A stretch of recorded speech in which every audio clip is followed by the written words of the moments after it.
عملت النهارده آيس كريم صيامي بالمانجا بمكونين 2 بس يا جماعة، مش هاقول عليه كداب، هاقول عليه آيس كريم صيامي بالمانجا. كل سنة وأنتم طيبين والجو حَر أوي، وقُلت لازم أعمل حاجة كده تفرفش الجو على حبايبي اللي بيتابعوني. يالّا شجعوني وقولوا لي سلِّم إيديك يا بنوب ويالّا بينا نبدأ. أول حاجة كده باجيب مانجا تكون فيها نسبة السكر حلوة، عشان الوصفة يعتبر صحية وما فيهاش أي سكر ولا عسل.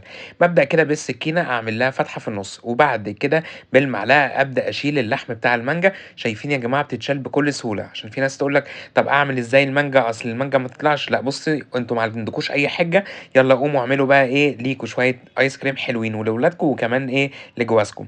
بعد كده البذرة بقى بتاعة المانجا الحلوة دي بابدأ كده أشيلها بالسهولة دي، بامسكها وبابدأ ألفّها بالاقيها طلعت بكل سهولة.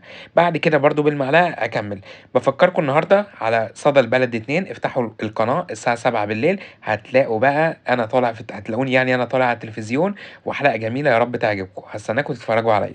نرجع بقى للمانجا بتاعتنا، هاخدها كده وأحطها في كيس تلاجة وأسيبها كده لمدة إيه 6 ساعات، 12 ساعة، ليلة كاملة في التلاجة لازم أوي.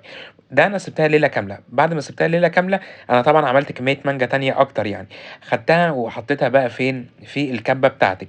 طب لو ما عنديش كبة ممكن الخلاط، ممكن بس بازوّد شوية مَيّة صغيرين عشان الخلاط يمشي، ولازم الخلاط تكون سرعته عالية جدًا يا جماعة خلّي بالكم عشان ما يتحرقش. بابدأ كده أضرب بقى المانجا في الكبة، ويُفضّل الكبة زي ما قُلت لكم أهو. وبابدأ أضيف لها بقى إيه مكونين 2 إيه هُم؟ أول حاجة كده عندي حوالي كوباية من الكريم شانتيه، وكمان معلقتين من المَيّة. طب هتقولوا لي هو الكريم شانتيه ده صيامي أو نباتي؟ هاقول لكم الكريم الشانتيه ده أنا جايبه من الراجل بتاع مستحضرات الحلويات، وده بيكون أنتم بتقولوا له كده عايزين كريم شانتيه خام من غير أي لبن، بيدّيه لكم بيبقى طعمه حلو وجميل، ويا جماعة السكر بتاعه قليل خالص. بعد كده بقى إيه، باخد بقى المانجا بعد ما اتحولت حاجة كريمية حلوة كده، بابدأ كده أحطها في أي علبة عندِك بقى بوكس عندِك أي حاجة، خديها كده وحطيها في الفريزر بتقعد بقى حوالي إيه، حوالي 5، 6 ساعات كمان. عشان تطلع. في ناس بتحبها كده، بس أنا باحب إيه، آكلها ساقعة.